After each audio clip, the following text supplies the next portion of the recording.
The Ballad of the Broken Lecture Hall. O, gather round, my fellow wounded scholars, and let me spin you a tale of woe so thick you could spread it on toast if the toast wasn't tea, like also moldy from the University of Liverpool-s neglect.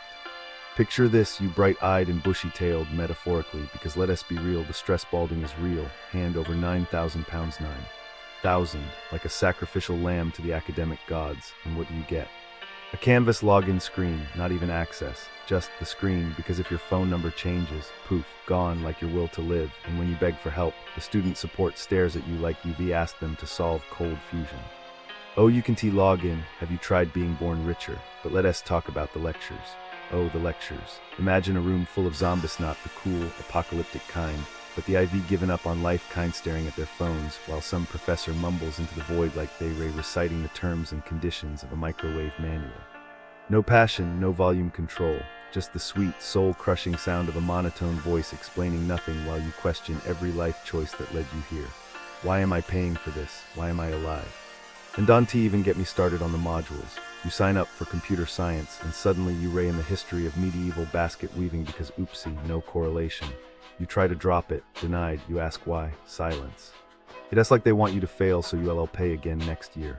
Oh, you didn't understand, that'll be another 9 grand babes, then the rest the international students. Oh, the international students, treated like trash. Emails ignored for months, grades hidden like state secrets. What's the marking criteria? Wouldn't you like to know, peasant? And if you dare complain, oh, you ray foreign, how quaint, here's a lower grade for your trouble. And COVID, the lecturers unilaterally decided online learning meant let us not teach, actually. Assignments, figure it out, loser. Support, LOL, you'd get more help from a Wikipedia rabbit hole, the campus. A sad, spread-out wasteland where the only sport is running from your crippling debt. The guild, overpriced garbage, £5 for a sad sandwich that tastes like regret and capitalism. The city, rubbish, the dorms, moldy, the career's advice. Have you tried not having dreams, and the alumni services, gone? One day you have journal access, the next. We'll all find out, spoiler, they never do. So here I am, 2 years and 18,000 pounds later, with nothing but a broken spirit and a rage so deep it could power a small city. Was it worth it? Number, would I do it again? God no. Do I want my time and money back? Obviously. Here's the as we delve into the world of businesses near University of Liverpool, a sense of unease settles in. The reviews paint a picture of disappointment, frustration, and sometimes outright anger. It's like a stormy weather, where the clouds of dissatisfaction gather, threatening to pour down on unsuspecting travelers. Let's start with the shopping experience. Liverpool 1, a popular destination, seems to be plagued by extortionate parking fees, unfriendly staff, and a general sense of chaos. It's like trying to navigate an obstacle course, where the obstacles are rude security guards, long lines, and a lack of amenities. You'd be better off avoiding it, unless you enjoy the thrill of getting your bag searched and being told off by staff. But wait, it gets worse. The gym group Liverpool Central, a place meant to provide a healthy escape, is marred by dirty equipment, broken machines, and an overall lack of maintenance. It's like trying to work out in a war zone, where the enemy is sweat, noise, and disorganization. And don't even get me started on the staff, who seem to be more interested in their phones than in helping you achieve your fitness goals. Now let's talk about coffee. Bold Street Coffee, a popular spot, serves up a recipe for disaster. Overpriced, cold food, and rude staff are just the beginning.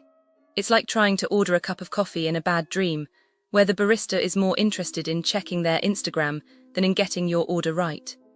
And good luck trying to get a refund, because apparently that's not a thing they do there. And then there's the Jacaranda, a music venue that promises to rock your world, but delivers a noisy, crowded, and poorly managed experience instead. It's like trying to enjoy a concert in a packed elevator, where the music is drowned out by the sound of complaints and disorganization. And good luck trying to get in, because apparently they have a thing against under 18s. Last but not least, we have the dressing room, a fashion store that seems to be stuck in a time warp. Overpriced, outdated clothes, and a general sense of disappointment await. It's like trying to find a needle in a haystack, where the needle is a decent outfit, and the haystack is a pile of rejected fashion trends. As we navigate this landscape of disappointment, one thing becomes clear: businesses near University of Liverpool, are not exactly known for their excellence. It's like trying to find a gem in a pile of rocks, where the rocks are bad service, high prices, and a general sense of disorganization. So travelers, beware. Do your research, read the reviews, and maybe, just maybe, you'll find a hidden gem in this sea of disappointment. But until then, proceed with caution, because in this world, perfection is just an illusion. Hey, I'm looking into these crimes near University of Liverpool, and it's just so sad, Size businesses near University of Liverpool are like super shady, Like they think they can just take advantage of tourists and get away with it. So there's this one thing where these charity muggers are all over the city centre, especially around the busy shopping streets. They're like super aggressive, They'll come up to you, try to give you some stupid trinket or gold-coloured ticket, and then be all like, hey, wanna sign up for a monthly charity donation? And you're like, no, I don't think so.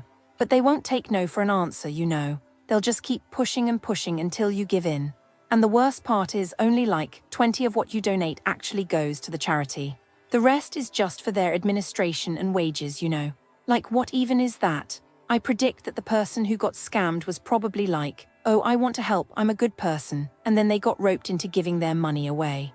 And then they probably felt so stupid and angry, like why did I fall for that? And the scammer, they're just like, got another one, it's just so sad. And then there's this whole thing with shoplifting and retail crime in city centre stores. Like people are just grabbing stuff and running, and the store employees are trying to stop them, but they're getting threatened and attacked, It's like these thieves don't care about anyone but themselves. They're just like, I want that, I'm gonna take it, and I don't care who I hurt. And the store owners are just like, we can't even make a living because of these thieves. I predict that the store employees were probably like, oh no, another day, another theft, and they're just so tired of it, They're trying to make a living, but these thieves are just making it impossible. And the thieves, they're probably just like, yeah, I got away with it, ha ha ha, but like, what's the point, You're just hurting people who are trying to make a living. And then there's these souvenir stores and convenience marts near the major attractions, and they're just like ripping off tourists, They're selling them overpriced stuff, and then they're all like, oh, it's a special deal just for you. But really, it's just a scam, They're taking advantage of people who don't know any better. I predict that the tourists were probably like, oh cool, I got a good deal. And then they get to the register, and they're like, wait, this is how much? And the store owner is just like, oh yeah, you should have read the fine print.